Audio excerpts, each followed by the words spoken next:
I'm John Moscow. And I'm Amy Halpern-Lapp. Welcome to Ethical Schools. Our guests today are Tom Roderick, Jan Zuckerman, and Graham Klag.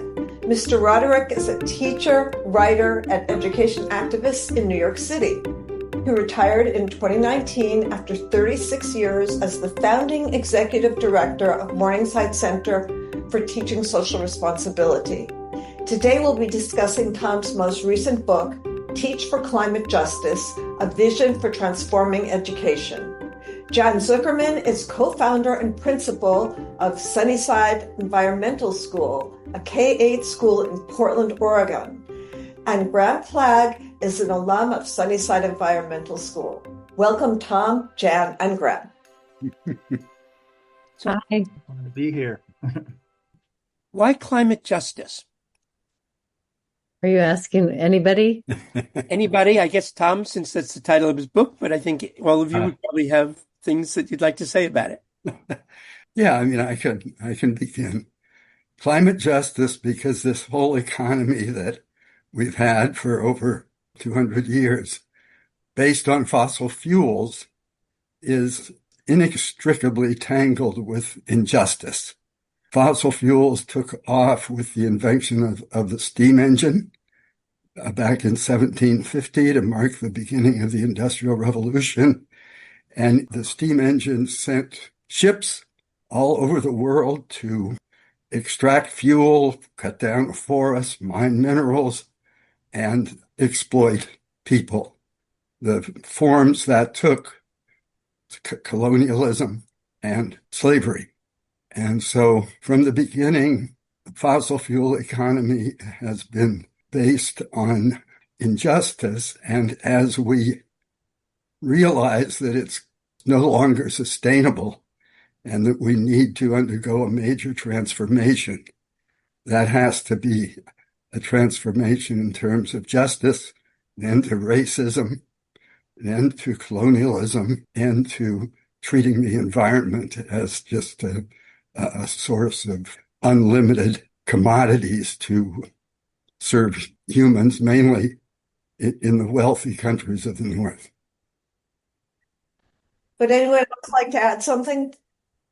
Yeah, it has been interesting. I'm a restoration ecologist now, and a lot of the work I do I see as a reaction to some of the injustices that have gone on for too long. And when I think about fossil fuels, and I think about back to geology, and learning that even, some of the plants that were around that created the fossil fuels we have, the only reason they were created was due to the fact that there wasn't something to break them down yet. So it's a very unique moment in time that I think we're extracting a lot of energy from that time. And now we live in a new time with new energies. And I think trying to see ourselves as part of this system as opposed to using it up and moving on to the next part of the system is, I think, what we're all trying to figure out and get a better handle on so that we get back to some of the indigenous teachings and things that have been really around for a long time and have always been there to learn from.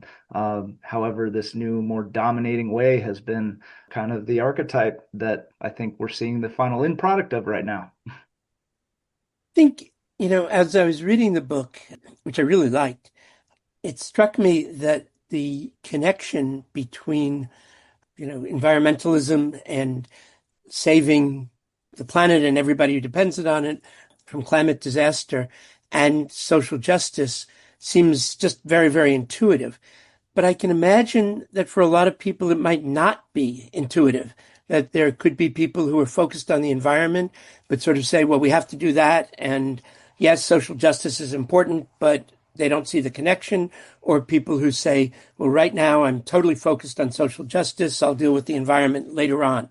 And I'm just curious if any of you have had to have conversations with people where you've had to explain why you see the two as being inextricably linked, where it hasn't been self-evident to people. Mm-hmm. Well, I'm just thinking about all of the organizations that I work with here in Portland now as a climate activist. And for a long time, there was a separation, really between kind of environmentalists that are, we need to do this, and this is how we're going to do it. And then folks really working on social justice issues, on just trying to survive day to day in their communities. Where's the food going to come from? Where's rent going to come from? How do I get transportation? And now these things are really, I'm seeing really come together in Portland because people have learned to take a step back and listen. And then just years of building trust and seeing how those issues are interwoven. I think we've made a lot of headway in learning about how to approach it and really listen to the voices of the people most impacted. And then also, how do we use our power that we have for those of us that maybe aren't as impacted? So how do we move together? And I think that's where we're at right now. Tom, who's the book's primary audience? Educators. I felt that, here we have global warming, environmental degradation, huge inequality, and it's leading us to disaster, and the schools are paying little attention to it. And that's no accident, because the powers that be would rather keep the young people ignorant so that they will continue to support the business as usual when they come of age. And we cannot afford for that to happen. And schools need to not only educate about the climate crisis, but need to go beyond that to educate for a world of climate justice, educate for a new world that addresses both climate and justice issues. In other words, a world of climate justice.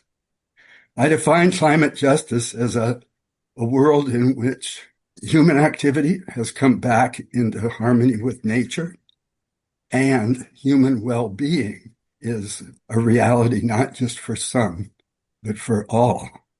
At this point, for instance, there are 2 billion people in the world who don't have safe water to drink.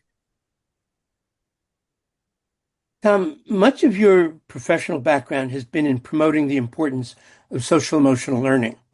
What's the connection between that and teaching for climate justice? Well, the connection is that the events that are unfolding raise lots of strong feelings in all of us. Recent Education Week survey showed that 37% of teenagers are very anxious about climate crisis, that they fear what that's going to mean for their futures, and many of them feel hopeless to do anything about it. So the foundation for educating them about the climate crisis is to help them develop ways of handling the feelings that are going to come up and channeling those feelings through action into positive and life-giving projects and activities. And also that they develop skills in working well with others, because they're going to need to do that in order to bring about change. And it's social emotional learning with an emphasis on racial equity, so that from the pre-K on, they're learning how to understand people with backgrounds different of their own and working together with people. My book puts out a comprehensive vision that's relevant for all ages, pre-K through 12 or even 16, college, right? And is interdisciplinary. So it can't just be in the science class. It needs to be interdisciplinary and project-based. Jan, tell us about Sunnyside Environmental School. What does the school focus explicitly on environmental education look like? Well, gosh, I should let Graham answer some of that too, because he was, such a big part of it. That was wonderful to hear from both of you. And just so you know, I wasn't the principal. I was a teacher, one of the co-founders. So I just wanted to clarify that. And that Graham was also an alumnus from the environmental middle school, from the very first school that we started before it even became Sunnyside Environmental School. So what does that looks like, trying to weave in environmental education into every aspect of our curriculum? For learning about westward expansion, what did that mean for place animals and plants and the impact of that, and also who was most harmed and who was not, and how that all came to be. So for learning about the forest ecology, we're also then visiting forests. We're also going to places where they're doing studies of how to best harvest wood. And we're visiting, talking to indigenous folks and how they use plant-based material. So it's really just woven into everything. For learning about ancient cultures, we're learning about how they used their natural environment and how that was woven into their social structure.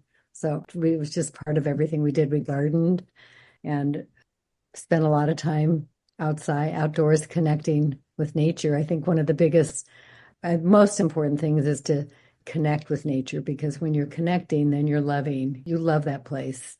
Like, it's your home, and so you want to protect it.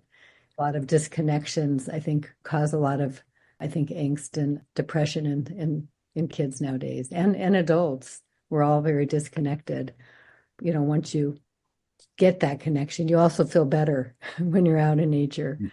And then when you're able to then see what's going on and then apply your knowledge to maybe to collect data and to make change, positive change in that place that you're connecting and loving, it's very powerful.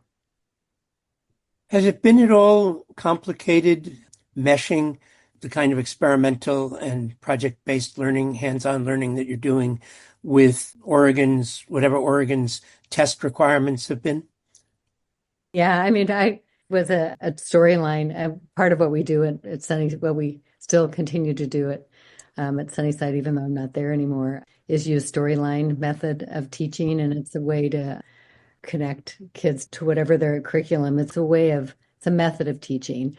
And I was a teacher trainer for a long time, and talking to teachers and getting that top down, especially from Portland Public Schools, this pressure to teach everything at the same time to all students has been real. But I think there's a lot of teachers that are very creative and know how to interweave, to do integrated curriculum. Really, that's what it is. It's integrated curriculum. And so if they're able to feel when they're doing it, then it's joyful to teach. When you're blocking things out, it's much harder.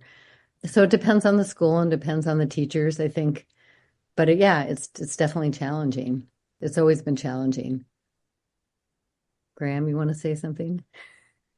Yeah, I will just say that I probably would not be in the work and position I'm in today had I not been raised in a community of folks and also students who came from all over Portland from various classes and, racial backgrounds. And I think that the compartmentalization that is such a product of our modernity is a real challenge to fight. And I say fight because I think I left, EMS at the time and was kind of dropped into a world then where that was not seen as a de facto setting. And so have spent most of my career now trying to think and work interdisciplinary. I now live in Astoria, Oregon, and manage a watershed council as the executive director here. So I'm continually learning how connected many aspects of this environment system are and trying to recreate that kind of community organizing that I learned, I think, at a young age from Jan and others as to really how to make projects happen. Because I think one of the things about climate change that I've observed is that, we're very critical as a culture, but our ability to think critically can often be stymied by some of that just being hypercritical of things. And I think seeing yourself as part of the system is one way that this sort of educational structure, whether it's your storyline and I remember, I was a midwife in fifth grade. Actually, I had the Civil War storyline with Jeff Cresswell. And that was the first time I was introduced to it. And, I remember that experience and just being able to empathize in a different way by being this character and really living in a community and having events happen that then you had to adapt and respond. And I think that's one of the things that I feel very fortunate to have a skill set that I hope is a hard thing to have these days, but certainly duty, I think, is something that we can all rally around. And that's where, I feel as though I was meant to be here. And that's a point of connection I really appreciate from people like Jan and others. Jan and Graham, you've both mentioned storyline. Could you tell our listeners what that is? Sure, it's a constructivist method of teaching where you create a setting and then you create characters that live in that setting that are there, and then incidents that happen to those characters that they need to respond to. And often it's real life, it's based on what's happening around the world, but because their students are creating their own stories and they become characters in those stories, then they really, like Graham was saying, you have a different perspective. You're able to solve problems creatively and put yourself in other people's shoes. So we did a lot of that, used a lot of that at Sunnyside and at Environmental Middle School when it started. Yeah. And I remember even like moving past human supremacy to being, actual animals or things of that nature, which I think is also another thing that is incredibly important as we've continued to see, the sixth extinction move its way down the path. So just kind of, seeing yourself in other beings too. I found that activity to be a great opportunity. I just want to underline a couple of things that Jan and Graham said. One is the importance of community. When we talk about social emotional learning, yes, it's about learning skills, getting along better with other people, dealing with feelings, but it's also about creating a classroom and school as a community that people feel part of, as students feel part of it, and feel that it has their back as they try to make sense of the challenging things that are going on in the world. And the other thing is about the importance of listening. Like as Jan said, it enabled people who were most concerned about justice issues, because maybe they're having trouble putting food on the table for their families, right? And people who are more oriented toward the climate, but to really listen to each other. I think there's a nice example in the book about how a young activist from Sunnyside wanted to promote electrification of the buses in Portland. And there were young people there who, more from the justice side, wanted free transportation, free buses for young people. And they were able to get together and push a combined interest there through the city council. And that's another thing that Sunnyside did, I think, was to show young people that they had agency and how they could really make things happen if they got together. Yeah. Tom, I love the focus on community. I haven't heard the word, or I hadn't heard the phrase beloved community for quite a few years until I read your book. Yeah. Thanks. Graham, what year did you graduate from Sunnyside? 2001, and it was actually at the Abernathy Elementary School, so we were housed actually within another school at the time. But 2001, and that would have been my segue into the early 2000s. And I remember when I graduated, one of our graduating requirements was we had, I think, to learn 80 native plants of Oregon.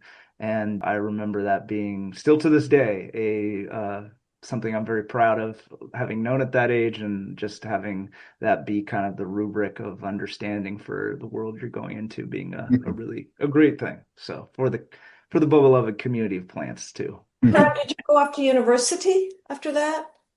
Yeah, and I went on to the University of Puget Sound, and I continued with my interdisciplinary work, and I did a Bachelor of Science in Biology, and then a Bachelor of Arts in Art Studio. And so that's something I'm continuing to work on for my abundant free time. And now I live in Astoria, and I went to the Evergreen State College and got my master's in environmental studies there. So, I've been trying to find my way through modern academia as best as I can with this interdisciplinary interest. I just wanted to mention that Graham is a phenomenal artist and has done some projects with us at the school. And also, when Graham was working at the Forest Park Conservancy, he helped us, or we worked with him, collaborated with him when Graham was doing a study on invasive plants, and maybe you want to talk about that, but we went and helped do some surveying of the area. Yeah, I got a grant from the Regional Arts and Culture Council in Portland to do a community art project. Actually, that was the category, called Invasion of Place. And it was all about, using invasive species and taking urban landscapes and trying to get people to pay attention to those areas by removing said invasive species and then making a sculpture collaboratively that was an opportunity to integrate with nature, but also create this object that was symbolic of why it was introduced. So maybe it was like ivy was an emblem of fidelity. So we made these two female figures that were crossing over, and various other things like Traveler's Joy was brought into San Juan Island. So we have two flipped boats that were kind of crossed up as a piece. So, just kind of using creativity and imagination really to deal with some of our less desirable issues is something that I continue to find opportunity and challenge in. So. Jan, at one point, students from Portland, from Sunnyside, who were concerned about the survival of wolves, did an exchange with ranchers in Eastern Oregon who wanted to kill wolves to, as they saw it, protect their animals. Can you talk about that project and how the students responded and what you think they learned from it on both sides? Sure. Actually, it's funny because I just went to Sunnyside earlier in the year and talked to the students there because they wanted to know more about what happened. So it's fresh on my mind. But yeah, as part of our study of westward expansion or social studies study or history, we also looked at that impact on animals. And just about that same time, they were looking at a wolf plan in Oregon to deal with, the coming more wolves into Oregon. And they had to figure out a plan that would meet the needs of, ranchers and environmentalists and all the folks that are working on conservationists. So at the time, I had a student teacher that used to work with the Fish and Wildlife Department. And so he said, hey, this is happening right now. So let's read the plan in depth and see what we can learn about it. And so my students read the plan, the proposed plan, because it was all there, they were having hearings on the plan. So we read the plan, we watched videos, we read statements from ranchers and folks in Eastern Oregon and their perspectives. And we really tried to do this balancing of seeing all the different, perspectives. And there were several different hearings held around the state, and the closest one to us was in Troutdale, about 20 minutes away.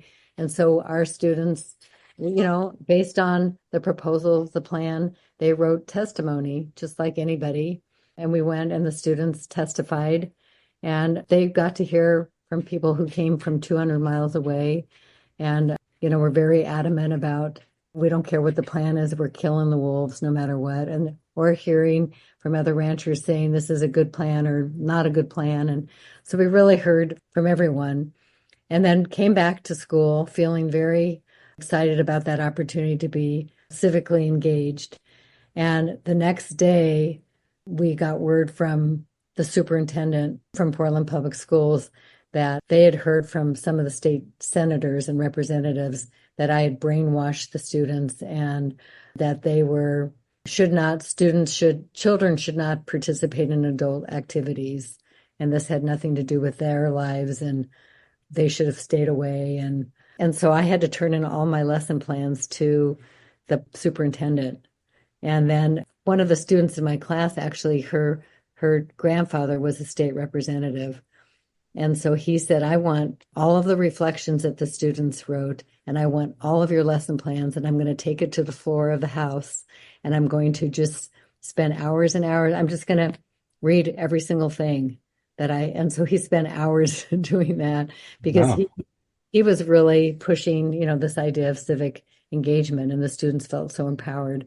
And they really heard these different perspectives that even though we had learned about them, but to hear them firsthand from folks was really powerful. And what grew out of that is we ended up inviting, he was from an important person in Grant County, and he came out and talked to my students, the whole school. He actually addressed the whole school about the idea of perspective and being close to something and far away from something and understand that. And he came and talked to my students, and he cried and talked about his experiences just being in a small town, the resources that small rural areas get compared to the big city. And so it was really powerful. And then we had 4-H at our school at an office. And so one of the 4-H directors said, well, why don't we take the teachers and go visit Eastern Oregon? And I said, I don't want to take the teachers. I want the students to go. Let's try to get the kids out there. So she spent a long time finding families. And that first time I went and I was like labeled as a wolf activist. And it was like leaving the country, it felt like almost to me. Mm. And we ended up staying with families that we met at a church. And the families, we had a potluck. And then we split up and went and lived with the families and came back together at the church. And we all sat in a circle. And some of the families, some of the parents of this families that, took in kids, they cried because they were like, they had such a good experience. And the students, it was just joyous of finding all the commonalities that we had and realizing that kids are kids no matter where they come from. And they are naughty or, or not so naughty or positive, or it was just so beautiful. And then after that, we started doing it every year and it expanded. So it was our urban rural exchange. And a few times students from other places in Oregon came to Portland, but mostly we went out to rural areas. It was beautiful. What impact did it have on the students' views and or on the rancher families' views? In addition to people feeling a sense of similarity and commonality, did it impact either the views or how they approached the discussions? Oh, absolutely. I think that, for the students, they learned a lot about a whole different lifestyle they never even thought about. And the expansiveness of being out in Eastern Oregon and getting up at 5 a.m. or 4 a.m. to go out and check the cattle and help calves being born and the amount of work. I think the students were really just shocked at how much work it is and how much work youth participate in living there versus here. The students there that came to Portland were just terrified to ride a bike in the city. They thought it was the most dangerous thing. We thought it was dangerous to ride an ATV, or they actually were able to shoot guns the first year we went, we didn't know that they were shooting guns. So they were like, out on the shooting rabbits with their siblings. They were Eastern Oregon siblings. And then we had some little challenges with Portland Public Schools around that. So the students all learned to go to a range and had to be certified and all of that. And I think that just the amount of work and just being in a completely different atmosphere was life-changing for a lot of the students. My son ended up going one year and was out in Seneca, Oregon, at a horse ranch. We stayed friends with that family for many years, and they had my son, name one of the, not calves. Come on, Graham. Maybe. That were born and Yeah, calves. yeah, no, not calves. horse. Oh, sheep. No, A horse. horse. Oh, Colt. mare. A colt. Yeah. Colt. That's right. But for years, for many, many years, the family that I stayed with, I was placed in that family because they were really wanted to teach me a lesson about, wolves. And well, we really found out that cougars were more of an issue.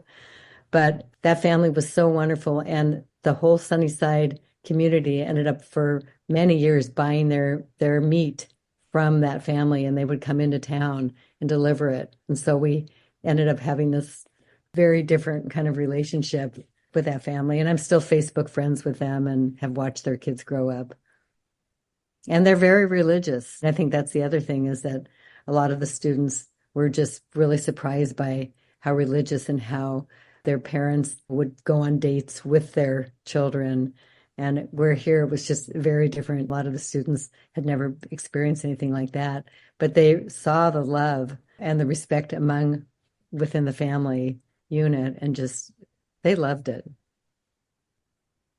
That sounds like a nightmare to go on my son's dates. So, well, yeah. How can educators speak realistically about climate chaos while still encouraging their students to be hopeful? And I'll say, for my work as someone who's been thrust into position to do something about it, I think the long perspective I take is that we couldn't have known how all this works had we not thrown a wrench in it.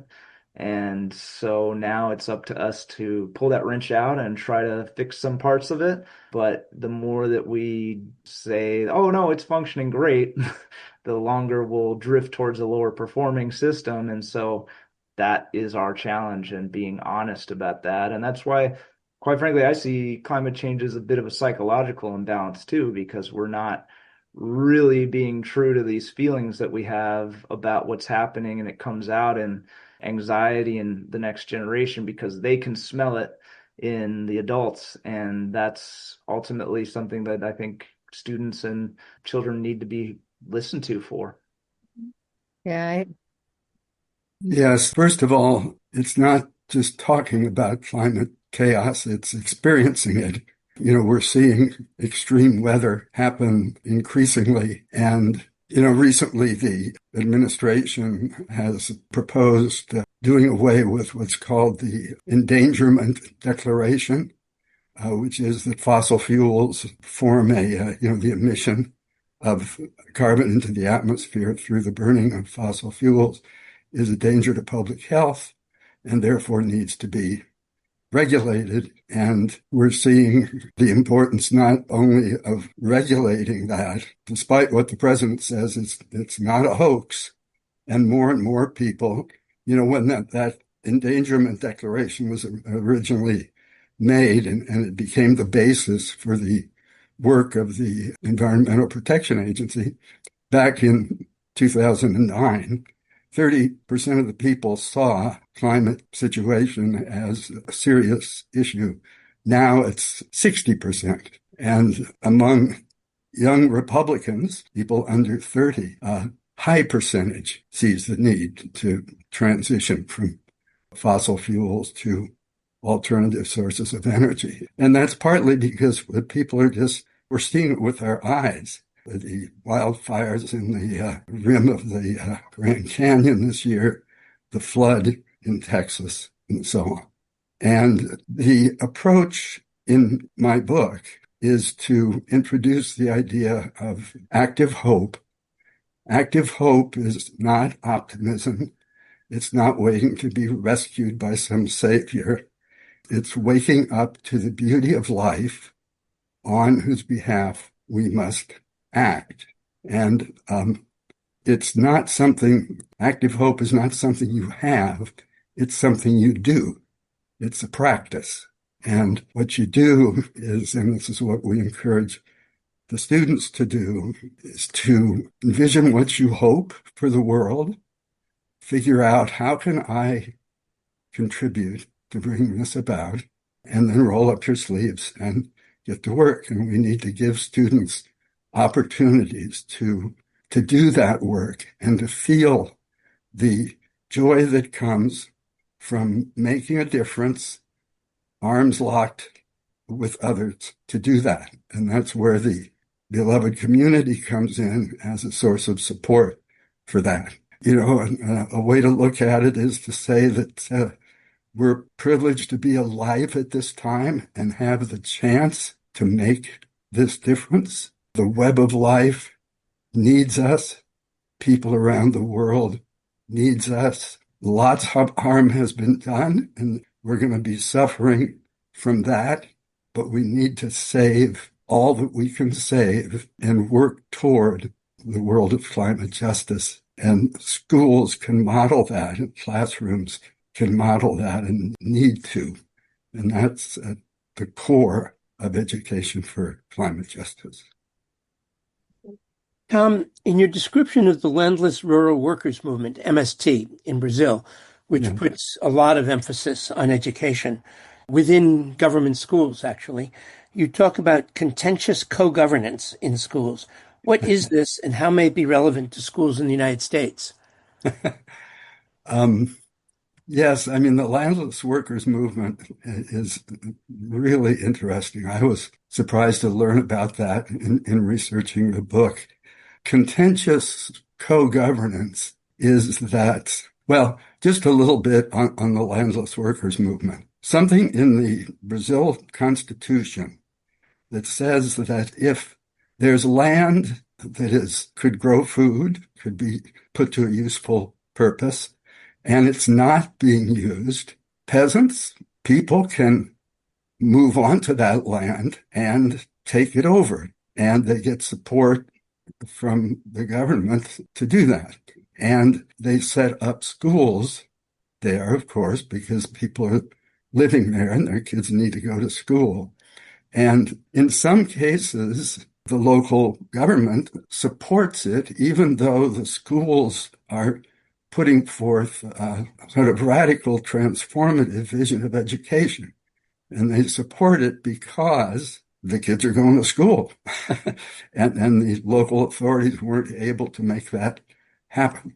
So contentious co-governance is that, yes, you've got schools, you've got teachers, you've got some support coming from local authorities, but you also have the revolution, right? You have the people who believe in land for the people, land and agriculture that is sustainable.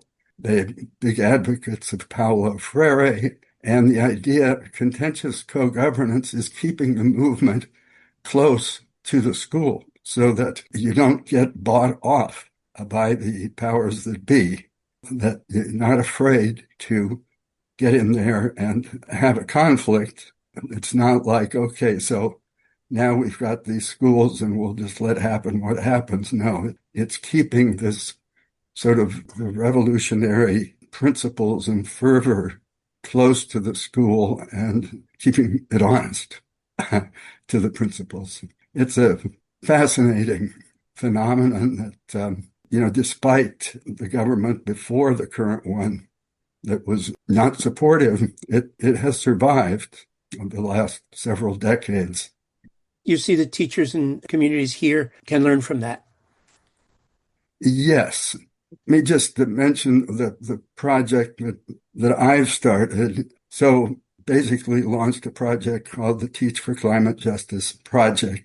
And our goal, is to support educators who are already teaching for climate justice, to try to get many more to join them, and to help build a movement for climate justice education in the schools. And our strategy for doing that is creating study groups based on my book. In other words, it's a study group of my book. Why? Because it brings people together at a school to create a community of hope, a community of people that is pursuing a positive vision, namely climate justice and education for climate justice. And through wrestling with the book's vision, they build solidarity. And we'll start with my book, but maybe the next book will use is No Shortcuts by Jane McAlevey, Organizing for Power in the New Gilded Age, it's called, and working with the unions. For example, the Chicago Teachers Union just signed a contract with the Department of Education in Chicago that included raises for the teachers, improved benefits, all of that essential, but also smaller class sizes and a commitment on the part of the Chicago school system to decarbonize the schools there. And how do they get the power to do that? Through organizing around a positive vision for the future. And so bringing the movement to the school is a group of, is teachers joining together, pursuing a positive vision of climate justice education, building solidarity, and then through that solidarity, getting the power to demand the education that our kids need and deserve in this time of climate crisis. So again, it's building a new vision of education and building solidarity to make it happen. And it'll only happen through organizing for power. So that's how I see what the landless workers are doing, how that can relate to what's going on here. And the last 3 or 4 chapters in the book are about civil resistance. You introduce some of the foremost thought leaders on social change, including my favorites, Gene Sharp and Erica Chenoweth. Yes. Yes, inspirational change makers of the past. So is it the role of educators, especially in public schools, to encourage students to engage in civil disobedience? Yes.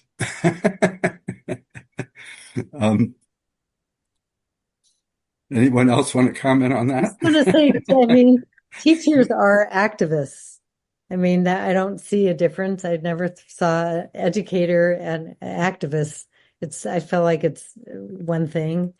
And I think that modeling that participation in change is really important for students, for youth to see that out of conflict can come something positive, and that, using the power, however it is, there's so many different ways to make change, and providing those opportunities for students to see and hear from all the different ways people have made change and continue to make change empowers them, and it keeps teachers empowered to do what they need to do.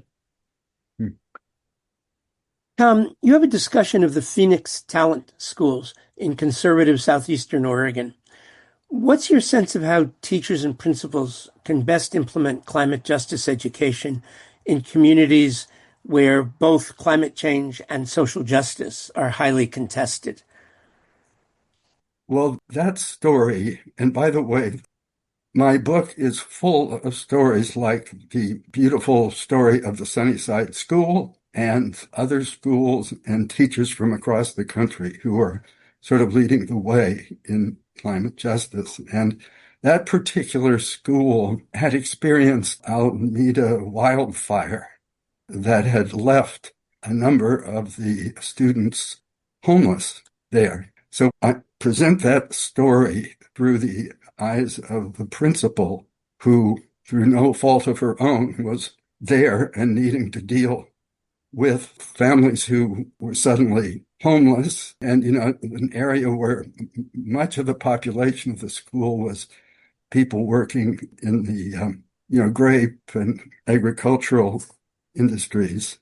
And so you do what you need to do in the situation you're given. And so one of the key elements there was social emotional learning, was figuring out the logistics of how to get the kids to school, even though they didn't have a home anymore.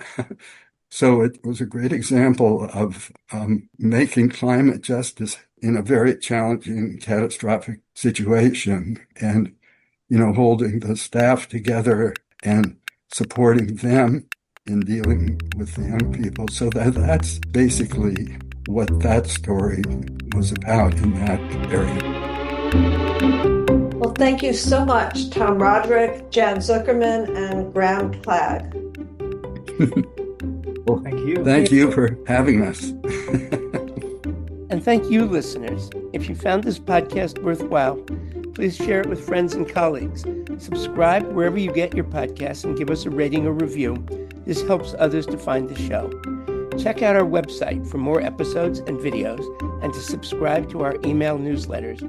We post annotated transcripts of our interviews to make them easy to use in workshops or classes. Contact us at hosts@ethicalschools.org. We're on Blue Sky, Facebook, Instagram, Threads, and LinkedIn. Our editor and social media manager is Amanda Denchi. Until next week.